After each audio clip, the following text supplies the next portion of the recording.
ஆண்டவராகிய இயேசு கிறிஸ்துவின் நாமத்தில் உங்கள் அனைவருக்கும் அன்பான வாழ்த்துக்கள். இந்த சனிக்கிழமை காலையிலே நீங்கள் சுகமாயிருப்பீர்களாக, மனரம்யமாயிருப்பீர்களாக. கர்த்தர் உங்களோடு கூட இருப்பாராக. இந்த வாரமெல்லாம் கர்த்தர் நம்மை சுகமாய், க்ஷேமமாய், ஆசீர்வாதமாய் நடத்தினார், பாதுகாத்தார், பராமரித்தார். அவருக்கே துதி, கன, மகிமை உண்டாயிருப்பதாக. இன்றைக்கு மத்தேயு சுவிசேஷம் 20ஆம் அதிகாரத்தின் ஒரு சில வசனங்களை நாம் தியானிப்போம். 6ஆம் வசனத்தில் சொல்லியிருக்கிறது, 11ஆம் மணி வேளையிலும் அவன் போய் சும்மா நிற்கிற வேறு சிலரை கண்டு, நீங்கள் பகல் முழுவதும் இங்கே சும்மா நிற்கிறது என்ன என்று கேட்டான். அதற்கு அவர்கள், ஒருவரும் எங்களுக்கு வேலையிடவில்லை என்றார்கள்.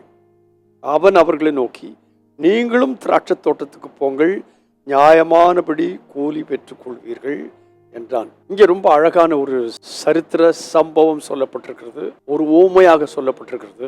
ஒரு வீட்டெஜமான் ஆகிய ஒரு மனுஷன் தன்னுடைய திராட்சை தோட்டத்துக்கு வேலையாட்களை நியமிக்க புறப்பட்டான். அப்போ வேலையாட்கள் நிறைய அங்கே காணப்பட்டார்கள். அவளோடு கூலி பேசினான். அப்போ கூலி பேசினது என்று கேட்டால், ஒரு நாளைக்கு ஒரு பணம் என்று கூலி பேசி அவளை தன் திராட்சை தோட்டத்துக்கு அனுப்பினான். இது காலையில் நடந்த காரியம். அதுக்கப்புறம் 3ஆம் மணி வேளையிலும் புறப்பட்டு போய் தோட்டத்துக்கு போங்கள் என்று சொன்னார். மறுபடியும் 6ஆம் 9ஆம் மணி வேளையிலும் தோட்டத்துக்கு போய் வேலை செய்யுங்கள் என்று சொன்னார்.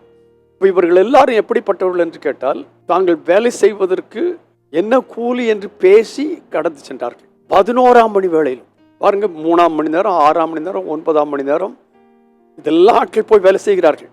11ஆம் மணி நேரத்திலும் எஜமான் போய் ஒரு சிலரை பார்த்தான். வேலை இல்லாமல் சும்மா உட்கார்ந்துருந்தாங்க. ஏன் சும்மா இருக்கிறீர்கள் என்று கேட்ட உடனே அவர்கள் சொன்னார்கள், எங்களுக்கு யாரும் வேலை தரல. அப்போ எஜமான் சொன்னான், நீங்களும் திராட்சை தோட்டத்துக்கு போங்கள், நியாயமானபடி கூலி பெற்றுக் கொள்வீர்கள். இப்போ 11ஆம் மணி நேரத்தில் வந்தவர்களும் வேலை செய்ய போயிட்டாங்க. ஆனா ஆரம்பத்தில் வந்தவங்களுக்கும் இவங்களுக்கும் ஒரு வித்தியாசம் என்னன்னு கேட்டா, ஆரம்பத்தில் வந்தவங்க கூலி பேசிட்டு போனாங்க, ஒரு நாளைக்கு ஒரு பணம். ஆனா 11ஆம் மணி நேரத்தில் வந்தாங்க பாருங்க, ஒரு கூலியும் பேசல, போய் வேலை செய்யன்னு சொன்ன உடனே போயிட்டாங்க. சாயங்காலத்துல எல்லாருக்கும் கூலி கொடுக்க சொன்னாங்க. அப்போ முதல்ல 11ஆம் மணி நேரத்தில் வந்தவனுக்கு எல்லாத்துக்கும் ஒவ்வொரு பணம் கொடுத்தாரு. உடனே மற்றவங்களாம் நினைச்சிட்டாங்க, 11ஆம் மணி நேரத்தில் வந்தவனுக்கு ஒரு பணம்னு சொன்னா நமக்கு எவ்வளோ கிடைக்கும். ஆனால் எல்லாருக்கும் ஒரு பணம் தான் கொடுத்துட்டு. அப்போ காலையில் வந்தவன் சொன்னான், நாங்கள் 11 மணி நேரம் வேலை செய்திருக்கிறோம், எனக்கும் ஒரு பணம். 11ஆம் மணி நேரத்துக்கு வந்தான், அவனுக்கும் ஒரு பணமா? அப்போ எஜமான் சொன்னா, நீங்கள் கூலி பேசிக்கிட்டு வந்தீங்க, இவன் கூலியெல்லாம் பேசல, போய் வேலை செய்யணும். உடனே போய் செய்ய ஆரம்பிச்சான். ஆகினால அவனுக்கு ஒரு பணம். கர்த்தருடைய வேலைக்கு வருகிறவர்கள் கூலி பேசி கொண்டு வரக்கூடாது. கர்த்தருடைய ஊழியத்தை செய்கிறவர்கள் கூலி பேசி கொண்டு வரக்கூடாது. கர்த்தரிட்ட பணியை சந்தோஷமா செய்ய ஓடி வந்தால், நமது ஆண்டவராகிய கர்த்தர் நியாயம் செய்கிறவர், நீதி செய்கிறவர், நியாயமான கூலி தருவார். அதே வேளையில் நம் கூலிக்கென்று வேலை செய்யாதபடி கர்த்தர் அனுப்பினார் என்கிற ஒரே காரணத்துக்காக நாம் செய்தால், கர்த்தர் நம்மை அளவில்லாமல் ஆசீர்வதித்து நியாயமானபடி எல்லாருக்கும் முன்பாய் நம்மை கனப்படுத்துவார். நீங்களும் நானும் அந்த கனப்படுத்த பட்டியலிலே காணப்பட கர்த்தர் உதவி செய்வாராக. பரிசுத்த பிதாவே, இயேசுவின் நாமத்தினாலே இன்றைக்கு தந்த இந்த நல்வார்த்தைகளுக்காக ஸ்தோத்திரம்.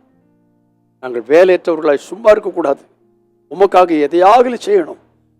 நீர் அனுப்பும்படியான காத்திருப்புகை எங்களுக்கு தந்திருக்கிறதுக்காக ஸ்தோத்திரம். நீர் இந்த நேரத்திலும் கூட எங்களை அனுப்புகிறதுக்காக உமக்கு நன்றி. 11ஆம் மணி நேரத்திலும் போய் உமக்கு என்று எதையாக செய்ய ஒவ்வொருவருக்கும் கிருபை தாரும். உங்க நாமத்தை மகிமைப்படும் இயேசுவின் நாமத்தில் பிதாவே, ஆமென். இந்த வேளையிலும் கூட கர்த்தருக்கு என்று எதையாக செய்ய தீர்மானியுங்கள். கர்த்தர் உங்களுக்கு நியாயமான கூலியை தருவார். God bless you abundantly again and again and again and again. Amen.